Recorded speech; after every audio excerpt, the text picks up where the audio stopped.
Sometimes it's all about getting the formula right. And once you have that, you can go on for decade after decade after decade. And that's the case with Ford's Mustang, an absolute icon, a car that just keeps on going and getting better and better.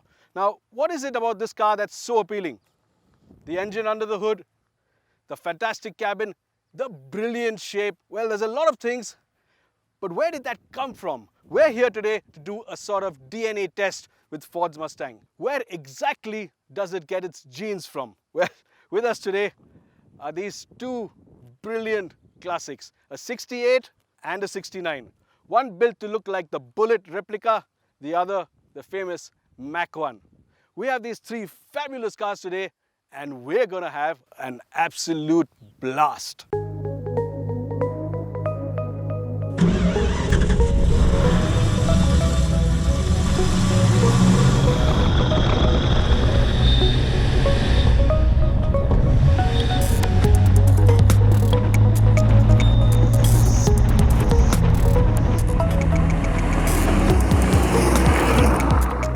Time to take a closer look at the cars. Now, those of you who've seen the movie Bullitt, which celebrated its 50th anniversary last year, will recognize the green 68.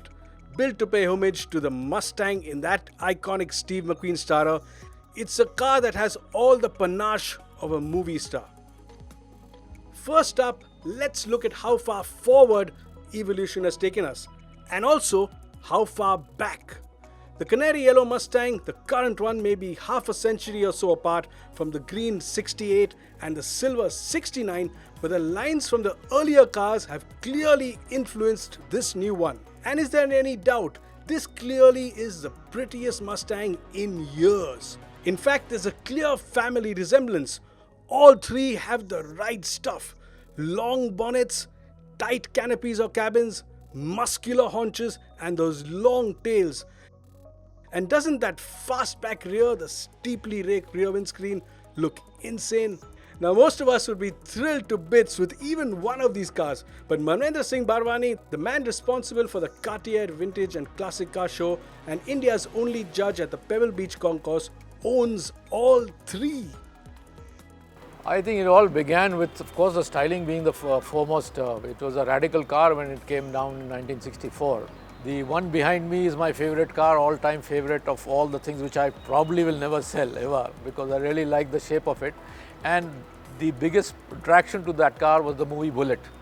The fascination of Steve McQueen and the first chase ever filmed in the way it was filmed with this outstanding car. I would always love to have, but there's none in India unfortunately, is a Shelby Mustang. The first generation Shelby Mustangs. Not so much the first as I would make a 67, 68 Shelby Mustang. I think this generation which has just come in has got the true essence of Mustang design. Absolutely. And that's the reason I bought this car.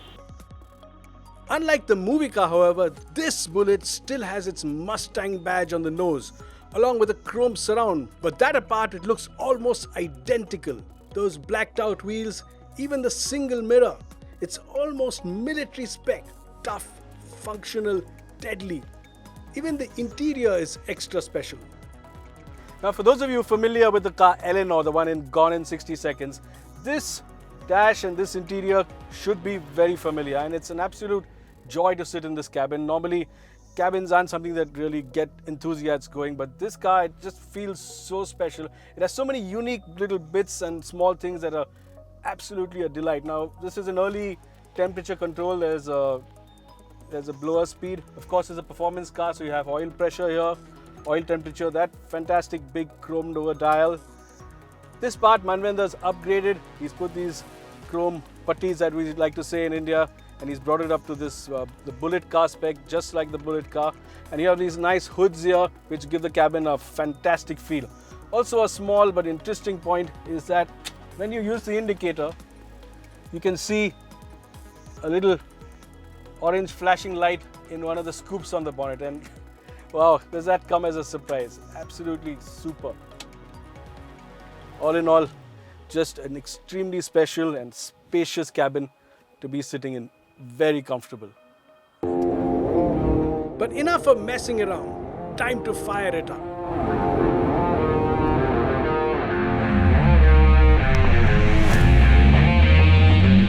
So I'm in the 68. It's not an 8-cylinder, it's a 6-cylinder, and it doesn't have that grunt, but what an absolute joy to be sitting here in this fabulous cabin and driving this GT, which is just absolutely super on a wide open road like this one. Of course, being a 1968 car, it doesn't handle and drive like a sports car. It doesn't have that grip and that sort of turn in. And you have to really give it to Steve McQueen in the Bullitt, where he really hurls this car around. It really is a difficult job. But on a road like this, where you have miles and miles of nothing in front of you, let it cruise, and what an absolute pleasure. The joys of double declutching and going to a lower gear. This is only a 3-speed gearbox, mind you. But the gearing is so nicely spaced out that put it in third and it just lopes along. Of course, you do need to make a bit of an effort to get your gear shifts right. You can't be tentative, you can't be iffy. You've got to be confident, you've got to use the clutch well. And then when you want to downshift, you have to use a bit of a blip on the throttle. Like that. Blip it a bit to get the revs matched and bring it to second gear. The other thing this car has, of course, is a very heavy manual steering. And it reminds me of the car I learned to drive on, the Ambassador, heavy and having no particular feel at low speed.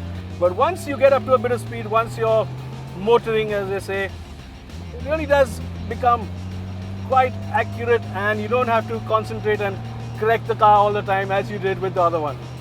So, pretty nice all in all. Thirsting for some V8 action, I go from the 68 to the 69.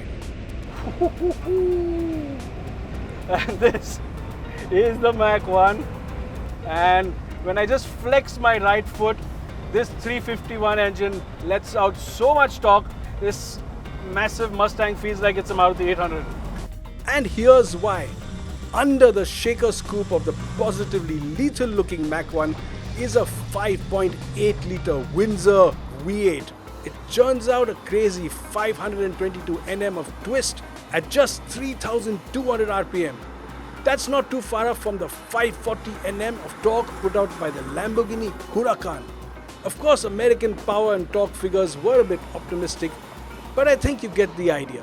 Now this car is no spring chicken, and driving it is an upper body workout and an exercise in hand-eye coordination.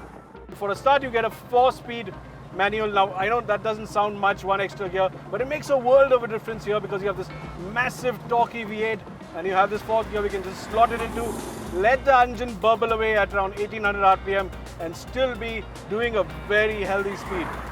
It also has disc brakes which make a big difference to the stopping power. This big tank is pretty heavy despite it being a lightweight by American car standards. And this car does feel slightly more agile, but that probably is because this V8 has just so much grunt, it makes the driving experience. On the current day 6th generation Mustang, it's eventually that V8 that really blows your mind too. The response, the free revving nature, the ever increasing power curve, the naturally aspirated park, the soaring 7,000 RPM deadline, and the fact that you can run through all 3 octaves from 1500 RPM all the way up. This V8 has it all. Of course, the V8 is the thing that dominates it. That lopey, effortless pace that you get. The modern day car, of course, has much lighter and easier to use controls, and you can somewhat be happy and relaxed behind the wheel of this car, even in traffic.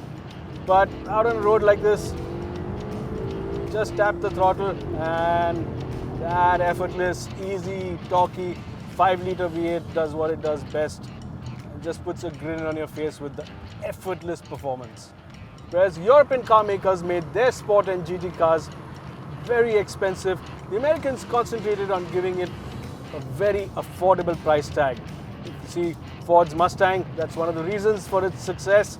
Yes, it had the performance, it had that big V8, it had the straight line performance, it could be used just as well as a GT, it was just as attractive, but it didn't have the astronomical prices of the European cars, and that's why this Mustang has been so successful.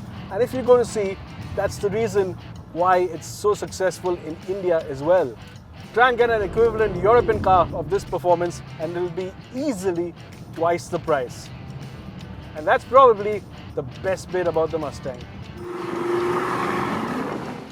Whew. Effortless. And it even does 7,000 RPM. Woof! That's crazy. What a car. So forget revolution. When you have something that's this right, what you need is evolution.